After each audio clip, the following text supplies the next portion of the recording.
네, 오늘 우리 하나님께서 우리에게 주신 말씀은 마가복음 13장 14절에서 27절까지 말씀입니다. 마가복음 13장 14절에서 27절까지 말씀 보일 텐데요. 신약성경 78면적에 있습니다. 네, 찾으신 줄 알고 같이 합독하겠습니다. 멸망에 가정한 것이 서지 못할 곳에 선 것을 보거든 일들날은 깨달을진저 그때에 유대에 있는 자들은 산으로 도망할지어다. 지붕 위에 있는 자는 내려가지도 말고 집에 있는 무엇을 가지러 들어가지도 말며 밭에 있는 자는 겉옷을 가지러 뒤로 돌이키지 말지어다. 그날에는 아이 뵌 자들과 젖먹이는 자들에게 화가 있으리로다. 이 일이 겨울에 일어나지 않도록 기도하라. 이는 그 날들이 환난의 날이 되겠습니다.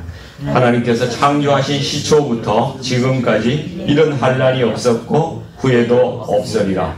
만일 주께서 그 날들을 감하지 아니하셨더라면 모든 육체가 구원을 얻지 못할 것이거늘 자기가 택하신 자들을 위하여 그 날들을 감하셨느니라. 그때에 어떤 사람이 너희에게 말하되 보라 그리스도가 여기 있다 보라 저기 있다 하여도 믿지 말라. 거짓 그리스도들과 거짓 선지자들이 일어나서 이적과 기사를 행하여 할 수만 있으면 택하신 자들 미혹하려 하리라. 너희는 삼가라. 내가 모든 일을 너희에게 미리 말하였노라. 그때 그 환난 후 해가 어두워지며 달이 빛을 내지 아니하며 별들이 하늘에서 떨어지며 하늘에 있는 권능들이 흔들리리라. 그때에 인자가 구름을 타고 큰 권능과 영광으로 오는 것을 사람들이 보리라. 또 그때에 그가 천사들을 보내어 자기가 택하신 자들을 땅 끝으로부터 하늘 끝까지 사방에서 모으리라. 아멘. 오늘 이 말씀으로 주님 오실 때까지 어떻게 살아야 할까요? 라는 제목으로 말씀을 나누겠습니다. 우리 세상 사람들이요 종말이라고 그래서 다 겁먹고 있어요. 여러분 그렇지 않으세요? 담담합니다. 할렐루야. 아멘. 종말에는 이런 기근과 지진, 전쟁, 환난 이런 것이 있다고 우리 너무 많이 듣고 있어요. 그래서 우리 성도님들 속으로 생각하기에 예수님 좀 조용히 오시면 안 되겠습니까? 이런 거 없이 힘들지 않게 재림하시면 참 좋겠습니다. 속으로 그런 생각도 좀 들어요. 우리는 종말에 일어나는 이 환난의 본질이 무엇인가 한번 생각해 볼 필요가 있습니다. 왜 환난이 일어날 수밖에 없는가? 그 예수님의 재림을 막으려는 이 사단의 마지막 발악이 있기 때문에 그래요. 우리 사람들의 구원을 막으려는 그러한 발악을 하기 때문에 재난이 일어난다는 것입니다. 또 한편으로는 이 잘못된 이 세상의 시스템을 하나님께서 심판하시기 때문에 이런 재앙이 일어나는 것이죠. 그래서 이 재앙은 지금 이대로 그냥 살고자 해서는 안 된다는 거죠. 이 땅이 황폐화되고 이 땅이 변하고 망해야 새 창조가 일어날 수 있다는 것입니다. 그런 것을 위한 진통이라는 것입니다. 사실 제 딸아이가 지난주에 아이를 출산했거든요.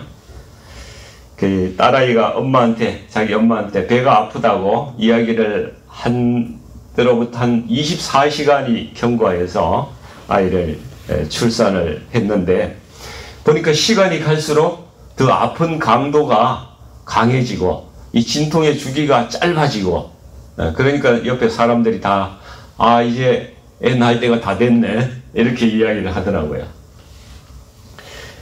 예수님의 초림과 재림 사이를 우리는 이제 종말의 시간이라고 부릅니다. 그러니까 지금 그 간격이 종말이 한 2000년 정도가 이미 지나고 있잖아요. 그 2000년 동안 이 세상은 새로운 출산을 위해서 환난과 진통이 계속되어 왔다는 것입니다.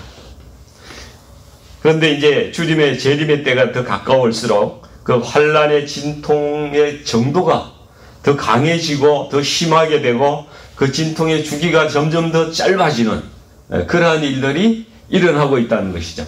그걸 지금 우리가 목격하고 있는 거예요.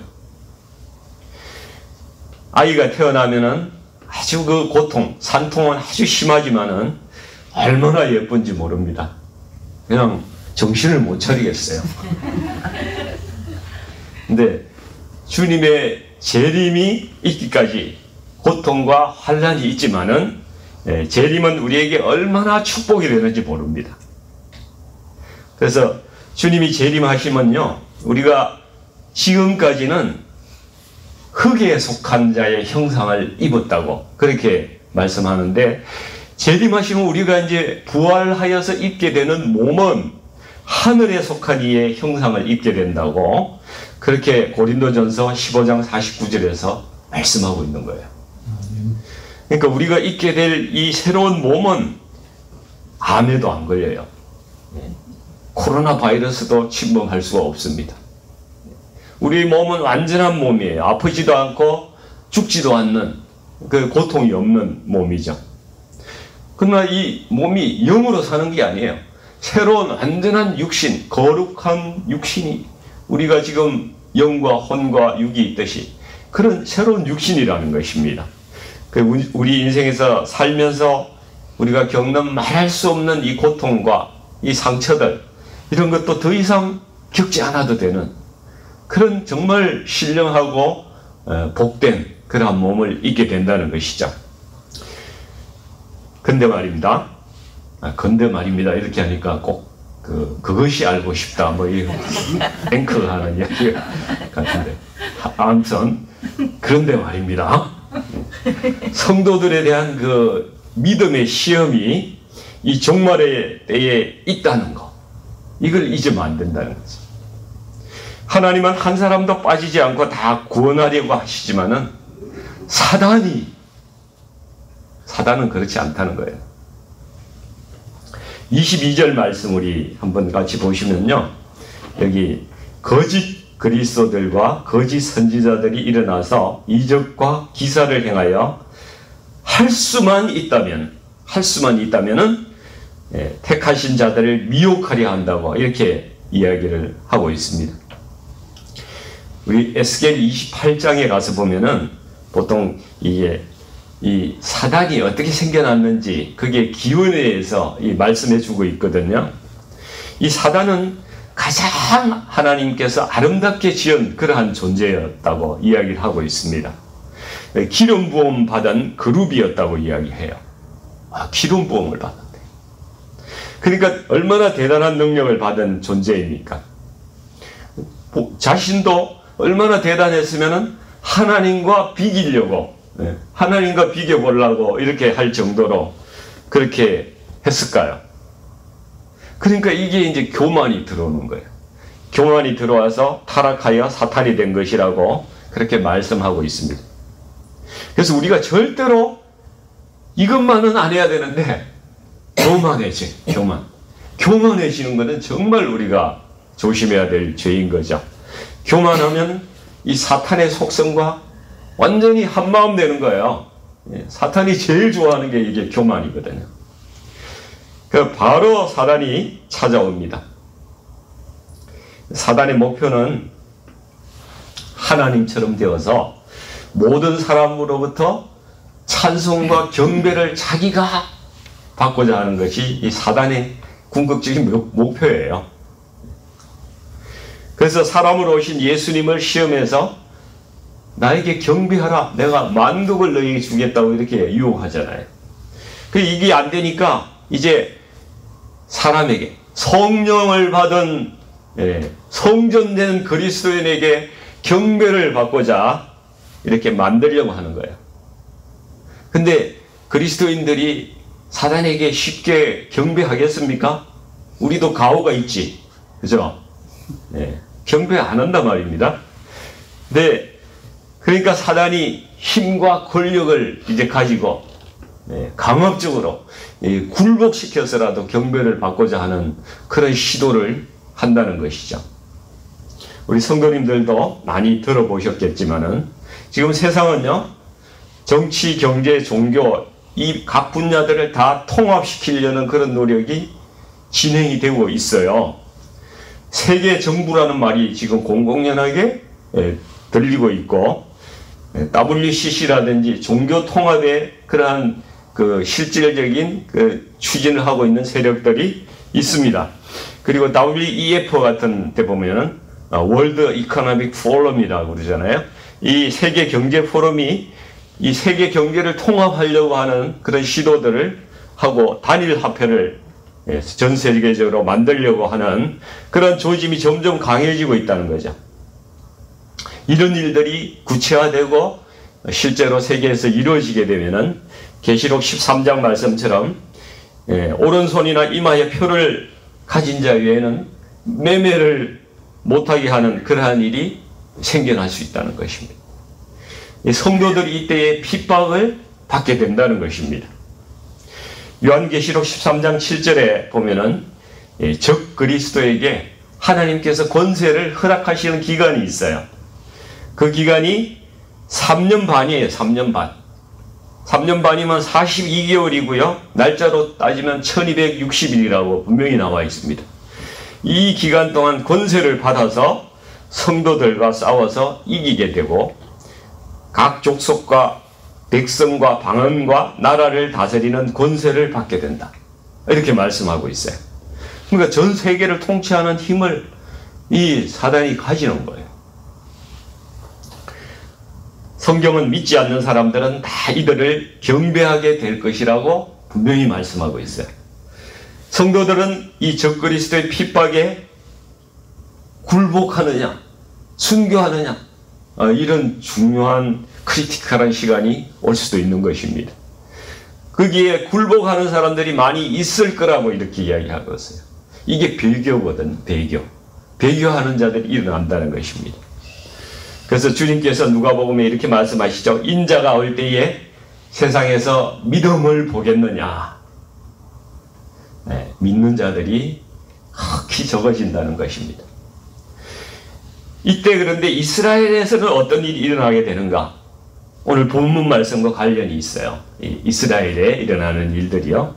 이스라엘은 지금도 예수님을 메시아로 믿고 있어요? 믿지 않아요? 메시아로 믿지 않아요. 지금도 예수님을 믿지 않습니다.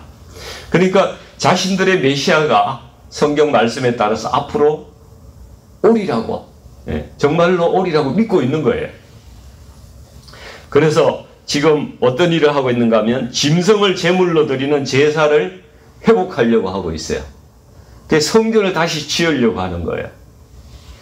그 구체적인 그 사양이라든지 이런 모든 집기나 성전을 새로 짓는 모든 준비를 이미 이스라엘은 다 끝마쳤어요.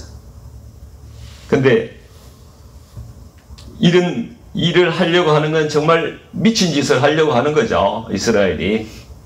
왜냐하면 예수님의 십자가와 부활을 깡그리 부인하는 짓을 하는 겁니다. 이스라엘이 성전을 지으려고 하는 자리가요, 옛날에 솔로몬 성전이 있던 그 자리, 지금 거기 뭐가 있는가 하면은 이슬람 성전이 세워져 있어요. 그 누렇게 생긴 도움이 있는 그 그림으로 보셨죠? 그게 이제 이슬람 성전이거든요. 여기에 이스라엘이 성전을 지으려고 하는데 이슬람 국가들이 가만히 있겠습니까? 여기 부시고 하나님의 성전을 만약에 짓는다 그러면은 바로 전쟁이 일어나는 거죠. 세계 제3차 전쟁이 분명히 일어나게 되어 있는 겁니다. 그래서 이스라엘도 지금 눈치를 보고 있는데 이때 대단히 영향력 있는 세계 정부의 이 통치하는 리더가 이스라엘의 그 제3성전을 짓도록 도와주고 이스라엘과 평화의 언약을 맺는 일이 일어날 것이라고 예언을 하고 있는 거예요. 그러면은 이스라엘 사람들은 이 사람이 평화를 가져오는 우리 하나님 보내신 메시아다 이렇게 믿게 되겠죠. 이 인물과 이스라엘이 한 일에 7년의 평화 언약을 맺게 되는데, 그 언약의 절반이 지났을 때에 갑자기 이 사람이 내가 진짜 메시아야, 내가 그리스도 메시아야, 이렇게 선포하면서 이 유대인들이 지은 성전에다가 자신의 우상을 세우고 자신을 경배하도록 하는 그러한 일이 일어난다는 것입니다. 이 말씀이요, 제가 그냥 막 지어내서 하는 얘기가 아니고, 다니엘서 9장 24절부터 27절까지 말씀에 이 말씀이 상세하게 기록이 되어 있어요. 9장 27절 말씀만 제가 한번 읽어보겠습니다. 그가 장차 많은 사람들과 더불어 한 일해 동안의 언약을 굳게 맺고, 그가 그 일해의 절반의 제사와 예물을 금지할 것이며, 또 포악하여 가정한 것이 날개를 의지하여 설 것이며, 또 이미 정한 종말까지 진노가 황폐하게 하는 자에게 쏟아지리라 하였느니라. 예수님께서 이게 오늘 본문 14절에 말씀하고 계시잖아요. 이 다니엘 말씀을 그대로 인용해서 말씀하고 계신 거예요. 여기에 메시아로 나타나는 인물이 바로 적 그리스도입니다. 예수님 행세하는 거예요. 이 언약의 초기의 3년 반은 이 적 그리스도가 이스라엘이 성전에서 제사 드리도록 잘 협조해주고 이렇게 하다가 후반기 3년 반에 아까 말씀드린 42개월 1260일 동안 권세를 받고 유대인들을 자기에게 예배를 강요하고 그 말을 듣지 않으면 죽이는 큰 핍박을 행한다는 것입니다. 이 기간에 엄청난 환란이 일어나게 되어 있는데, 이 후반기 3년 반을 흔히 대환란이라고 이야기합니다. 그래서 요한계시록 13장에도 이것을 동일하게 언급하고 있어요. 19절 20절 한번 보시겠습니다. 여기 보면은 이런 그 날들이 환란의 날이 되겠다고 말씀하고 있죠. 하나님께서 창조하신 시초부터 지금까지 이런 환란이 없었고 후에도 없으리라. 얼마나 큰 환란인지 모릅니다. 이 환란이 계속되면요, 아무도 누구라도 구원을 얻지 못할 것이지만은 마지막 때에 예수님께서 택하신 자들을 위하여 그날을 감하신다고 이렇게 말씀하고 있습니다. 요한계시록 16장에는 이 세상의 통치 권력을 진 이 적 그리스도가 세상의 왕들을 이제 모아가지고 이때에 예루살렘으로 쳐들어와요. 그래서 유대인들을 말살시키는 전쟁을 시작하게 됩니다. 이것을 아마겟돈 전쟁이라고 이렇게 성경에서는 이야기를 합니다. 이 과정에서 엄청난 환난과 살상이 일어난다는 것입니다. 유대인들이 엄청나게 많이 죽게 될 거예요. 신학자들은 여러 가지 의견들이 있지만은 이때쯤에 이스라엘이 멸망 직전에 예수님이 메시아임을 깨닫고 전 국민적으로 전 유대인들이 회개하는 그러한 일이 일어날 것으로 보고 있습니다. 그때 주님께서 재림하시고 그 전쟁에서 이스라엘의 남은 자들을 구원하시고 또 이 땅에 더러운 바벨론 음료, 이 더러운 세상의 문화들을 다 멸망시키고 짐승, 거짓 선지자, 그죠? 짐승은 이 적 그리스도를 이야기해요. 정치적인 권세를 잡고 있는 자. 그 다음에 이제 거짓 선지자는 영적인, 종교적인 통합의 권력자가 되어 있어서 같이 이렇게 적 그리스도하고 붙어서 세상을 통치하던 자들을 다 잡아서 유황불에 던져 넣을 것이라고 요한계시록 16장에서 19장까지 하시는 말씀이 바로 이것을 말씀하고 있습니다. 이해가 되세요? 줄거리가 좀 이해가 되세요? 네. 근데 사실 우리가 종말에 일어날 일들이 문자 그대로 그렇게 일어날지 혹은 상징적인 말씀인지 우리가 정확히 알 수는 없어요. 그래서 여러 가지 의견들이 분분한데요. 그러나 한 가지 확실한 것은 주님의 재림이 곧 있게 된다는 것입니다. 주님의 재림이 곧 있으실 거라는 것이죠. 이것은 누구도 이의가 없고 우리 모두의 간절한 소망이기도 한 것이죠. 본문 26절에 보시면은 그때에 인자가 구름을 타고 큰 권능과 영광으로 오는 것을 사람들이 보리라 말씀하시죠. 저와 여러분은 이 종말의 시대 중에서도 가장 최종 시점에 우리가 살아가고 있는 거예요. 주님의 재림과 부활이라는 이 가장 큰 소망이 바로 눈앞에 다가와 있는 축복과 은혜의 시대라는 것입니다. 그러나 축복이 큰 만큼 환난도 크고 또 미혹도 큰 그러한 시대라는 거죠. 축복이 크면은 환난도 큰 거예요. 축복이 없으면은 환난도 적겠죠. 하이 리스크 하이 리턴인가요? 이게 맞는지는 모르겠는데 아무튼 그렇습니다. 초대교회에서도요, 성령이 물붓듯이 부어지는 은혜가 있으니까 사단이 네로 같은 왕을 세워가지고 성도들을 핍박하고 죽이고, 그죠? 난리 부르스를 쳤잖아요. 그런데 마지막 때에도 이와 비슷할 것이라는 거죠. 성령께서 성도들에게 성령을 더 부어주시고, 더 믿음 주시고, 인내를 주시고, 또 권고할 때 할 말도 그 입에 넣어 주신다고, 성령의 주시는 말씀에 따라서 이야기하라고 그렇게 말씀하고 있지 않습니까? 원래 우리 교회의 표어가 뭐죠? 깨어있으라. 어웨이크닝. 주님께서 이 시대의 성도들이 깨어있으라고 말씀하십니다. 우리가 어떻게 깨어있어야 합니까? 오늘 15절에서 17절 말씀 보면은 지붕 위에 있는 자 내려가지도 말고, 그렇죠? 밭에 있는 자 뭘 가지러 들어가지도 말고, 아이 뵌 자, 젖 먹이는 자, 화가 있다고 이렇게 이야기합니다. 이 세상 문화와 풍조의 삶 속에서 안주하고 위기와 징조를 아무것도 깨닫지 못하고 여기가 좋사오니 그리고 초막 짓고 띵띵거리면서 살아가는 그런 삶을 살아가다 보면은 우리가 큰 화를 당한다는 것입니다. 그리스도인들은 주님의 오실 징조를 알고요, 세상에 안주하고 평안에 눌러 앉아서 사는 사람들이 아니라는 것입니다. 우리는 언제나 나그네예요. 나그네입니다. 우리 성도님들도 한국을 떠나서 미국에 와서 지금 나그네의 삶을 살고 계신 거 아닙니까? 우리 이 땅도 본향이 아니에요. 우리는 나그네입니다. 우리는 주님을 바라봐야지 우리의 좋은 거 바라보면 안 됩니다. 롯의 처처럼 자기가 살던 안락한 그곳을, 죄 속에 있지만은 거기에 즐거움이 있고 쾌락이 있던 그곳을 돌아보면은 안 된다는 것입니다.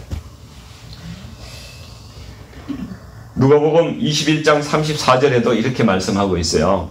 너희는 스스로 조심하라. 그렇지 않으면은 방탕함과 술 취함과 생활의 염려로 마음이 둔하여지고 뜻밖의 그날이 덫과 같이 너희에게 임하리라.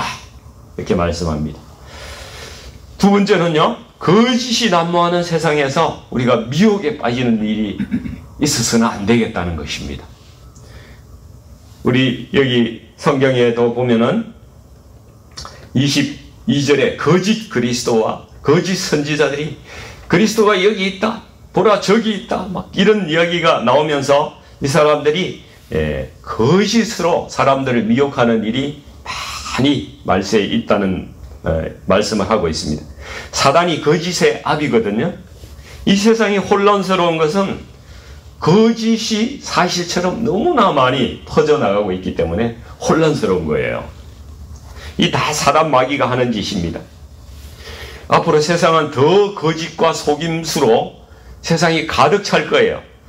사단이 우리를 속이려고요, 이 사단이 삼위일체 행세하는 거 여러분 아십니까? 사단의 삼위일체가 있어요.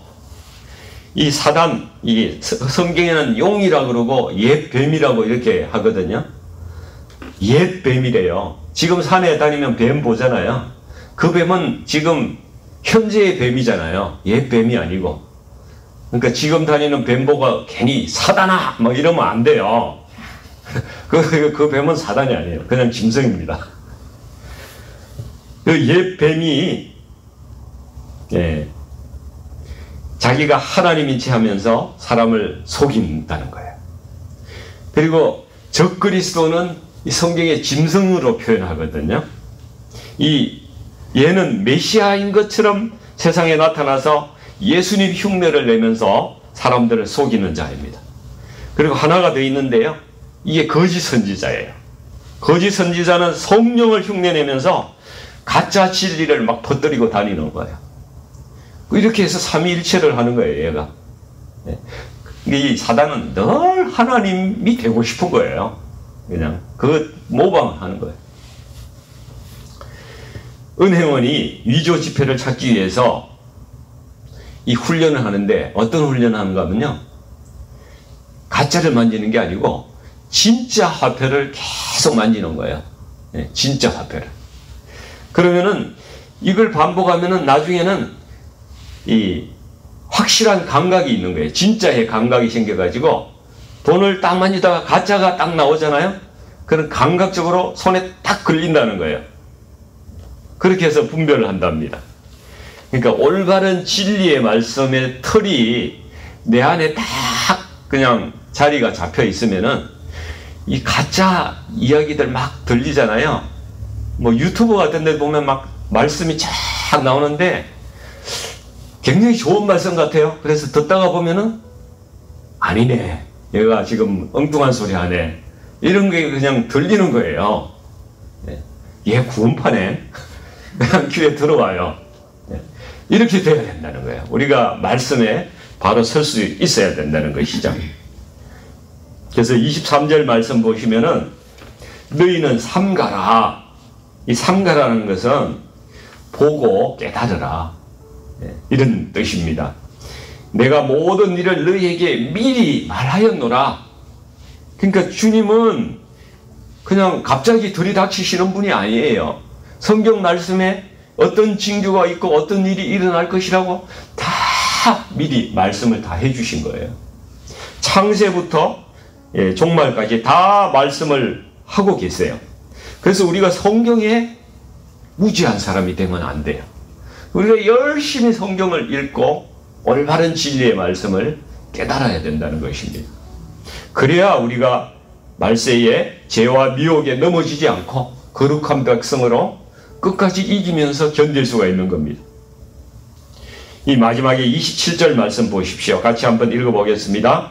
또 그때에 그가 천사들을 보내어 자기가 택하신 자들을 땅끝으로부터 하늘 끝까지 사방에서 모으리라. 아멘. 주님이 다시 오시면요, 이미 소천하신 성도님들 부활로 일어납니다. 그 살아있는 사람은 홀연히 몸이 변화하여서 공중에 끌어올려 휴거되는 그런 놀라운 일을 맛보게 된다는 것이죠. 데살로니가 5장 10절은 이렇게 말씀합니다. 예수께서 우리를 위하여 죽으사 우리로 하여금 깨어있든지 자든지, 그러니까 살아있든지 죽었든지 자기와 함께 살게 하려 하셨느니라. 그리스도인들은 죽어도 죽은 사람이 아니에요. 그냥 잠자는 사람입니다. 하나님 앞에 잠자는 사람이다. 그러니까 주님은 지금까지 모든 일을 우리를 구원하시기 위해서 우리와 함께 살려고 이 많은 고생을 하신 거예요. 우리에게 큰 위로와 소망의 말씀을 주시는 것입니다. 우리가 살면서 겪는 여러 가지 일들이 많지 않습니까? 작은 것으로 마음 상하지 마세요. 교회에서 밥 먹는 거 가지고 싸우지 마시고요. 또 뭐 카톡에 이상한 걸 좀 올렸다고 막 기분 나빠하지 마시고 그냥 사랑으로 덮어주세요. 그런 넉넉함이 우리가 있어야 합니다. 왜냐하면은 우리에게는 큰 부활의 소망이 있기 때문에 그래요. 다른 것들은 사실 여기에 비하면은 아무것도 아닌 거예요. 이 소망을 가진 사람은요, 모든 것이 행복해요. 우리 이 부활의 소망을 붙들고 우리 성도님들 피차 위로하고 권면하고 서로 덕을 세워나가고 주님 오실 때까지 예수 진리 그것만 붙들고 믿음으로 인내하고 그렇게 살아가는 우리 성도님들 다 되시기를 주님의 이름으로 축원드립니다. 네, 같이 기도하겠습니다. 하나님 아버지, 하나님께서 역사를 주관하시고 또 우리의 소망이 근원이 되심을 찬양하고 또 찬양합니다. 아버지 하나님, 지금 이 시대는 종말의 때라고 모든 사람들이 이야기하고 있습니다. 거짓과 미혹이 활개를 치는 일들도 많이 일어나고 있습니다. 아무리 어려운 시대라 하더라도 우리가 진리의 말씀 붙잡고 예수님 믿고 의지할 때 우리는 승리할 줄 믿습니다. 끝까지 참고 인내하고 믿음과 사랑과 소망으로 그거 붙들고 살아갈 수 있도록 아버지 하나님 저희를 인도해 주시옵소서. 우리 공동체가 아버지 하나님 넉넉한 공동체가 되기를 원합니다. 서로를 사랑하고 위로하고 힘들 때마다 서로 격려해주고 피차 권면하며 아버지 하나님 이 악한 세대 함께 이겨나가는 거룩한 공동체 될 수 있도록 아버지 하나님 우리 얼바인 우리 교회 공동체를 하나님 사랑하여 주시고 지켜 주시옵소서. 우리가 주님 오시는 날 부활의 몸으로 주님 앞에 기쁨으로 모두 다 서는 아버지 복된 인생 될 수 있도록 축복해 주시옵소서. 예수님 이름으로 간절히 기도하옵나이다. 아멘.